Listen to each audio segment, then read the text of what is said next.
Well, hello, everybody. Now, the intro to using the lab.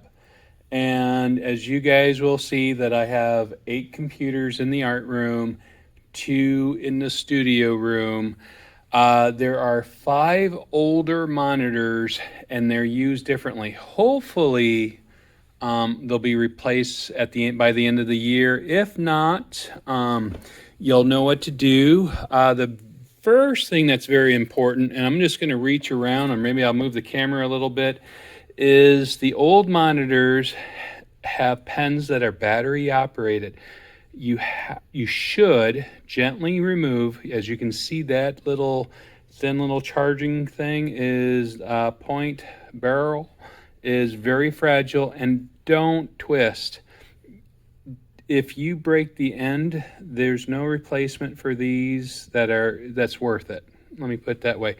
This one kind of has a wooden stand. I kind of made it because I lost the black stand for it.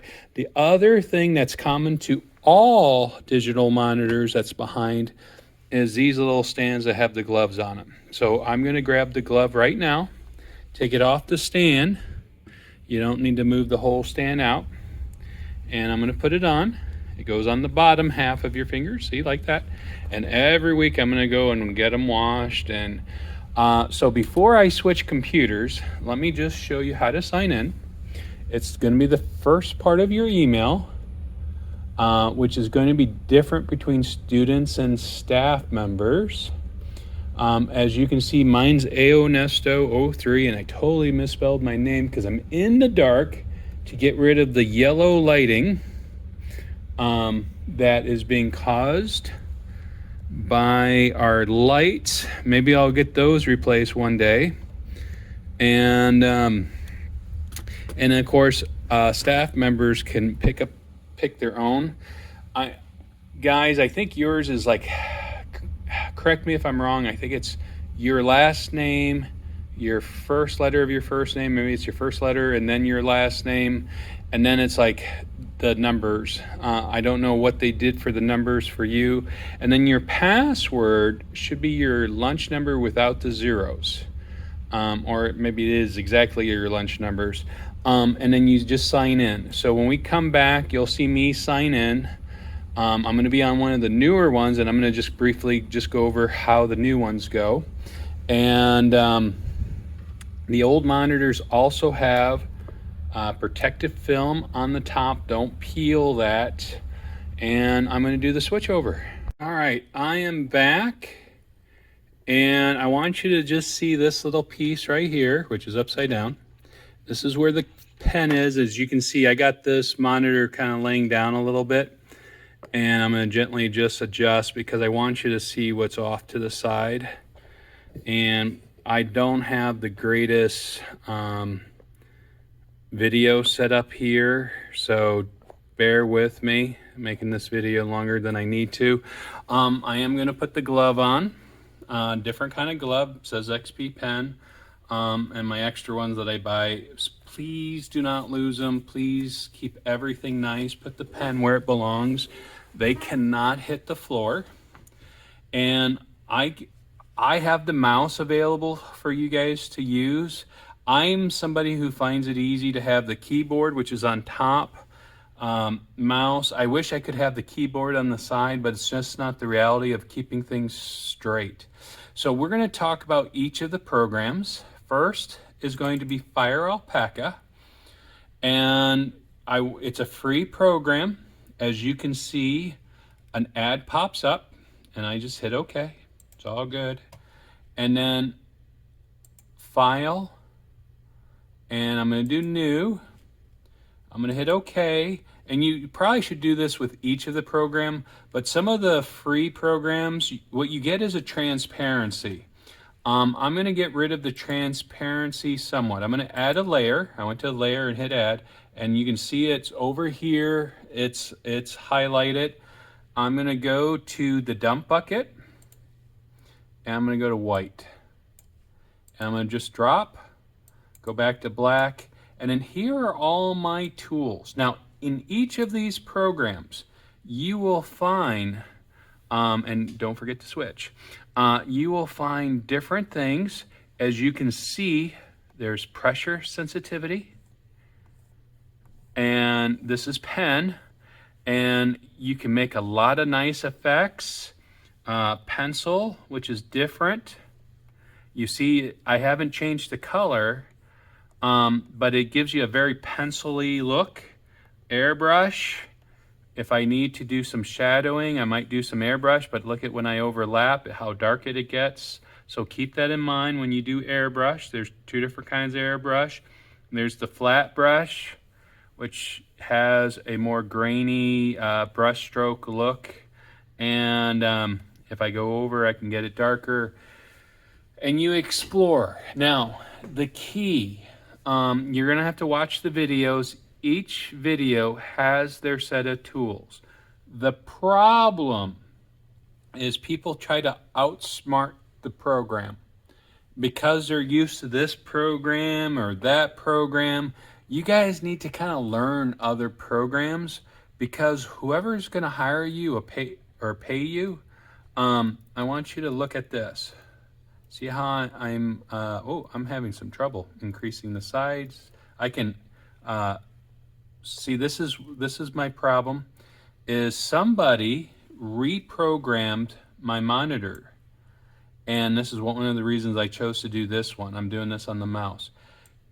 They put each of these circles should do both. See how it's only giving me, it's only shrinking there, and then it's enlarging there, and you see how it's off-centered? I hate that. And I'm gonna have to go back and reprogram this. Guys, you don't have the right to reprogram the monitor, and you should leave it alone. Don't make the buttons into anything. These are not yours. If I ask you to do it, so be it.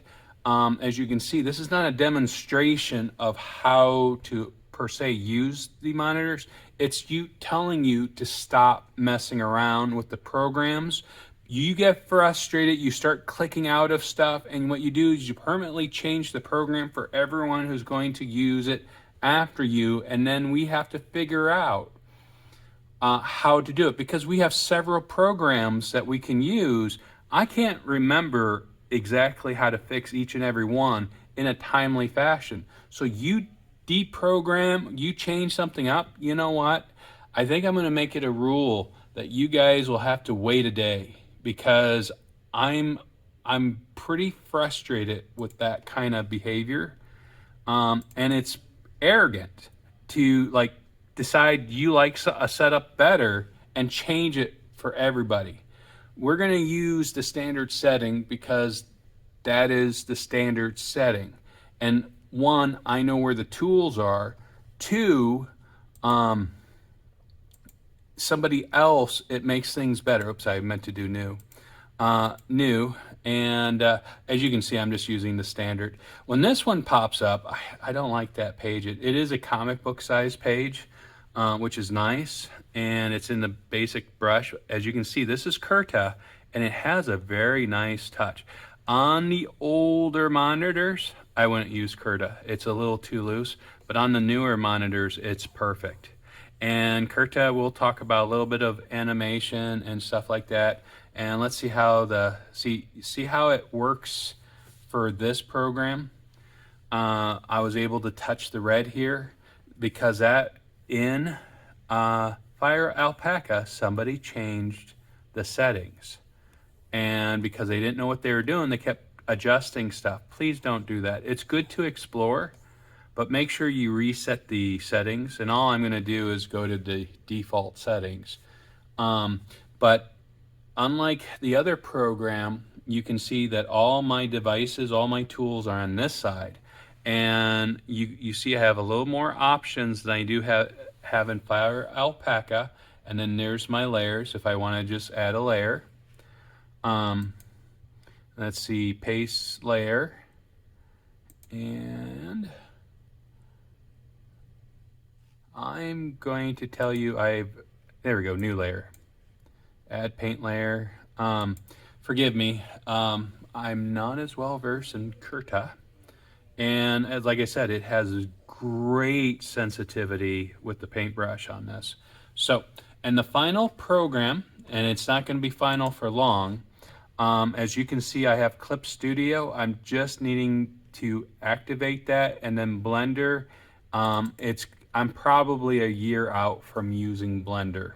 So you might be watching this a year from now, and that's actually the program I'm talking about, where we're going to do 3D sculpts and do Pixar style drawings. As you can see, the Photoshop program is an older one. It's before they went online. We're going to do new, and like I said, I usually do standard. And if you change the standard, and let's see if this works, and perfect. And then it's just a matter, let's see what we have. We're not in brush. Let's put it in brush. And we can't do anything because we undo, step backwards. You see how I did that? Now I'm going to go to brush, and let's just see if I can get, yep, there we go. Now I want you to take a look at the haze here.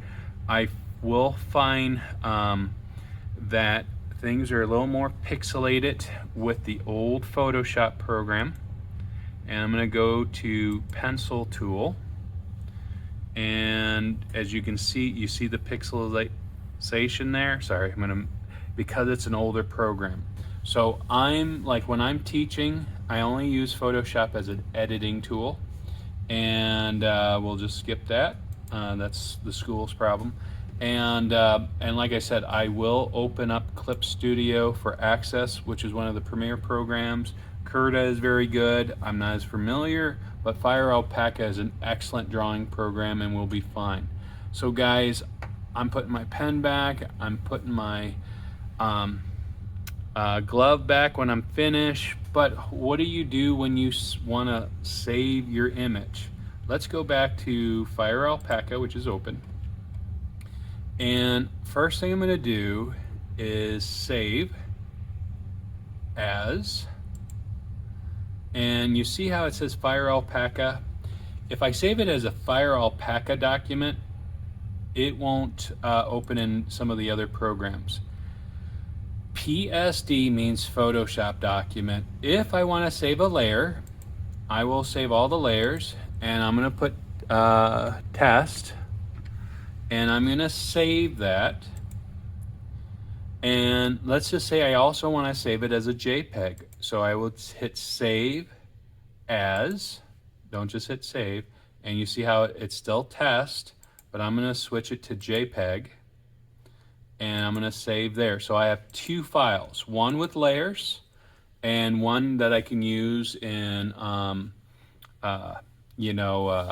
Facebook, social media, attach it to any pictures, stuff like that. That's the JPEG. That's the universal one.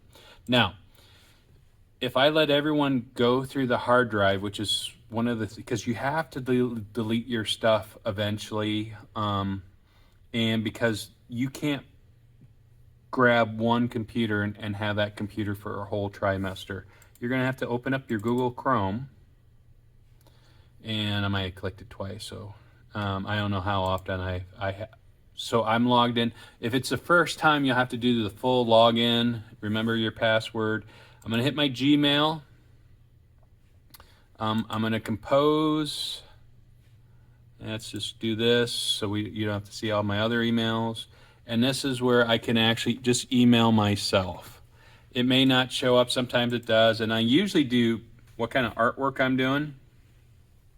So this artwork is test, and then I'm going to go to my documents. I don't know if you know this, you go here and you can do the icons. And you see how this document, you get the PS. Basically, every program should be able to save it as a Photoshop document. And therefore, you get your layers. So I'm going to open, which is attaching, and then I hit send to myself. I go to the hard drive, and I always put stuff in downloads for myself, and that way it's easier. And then I just kind of right click and delete.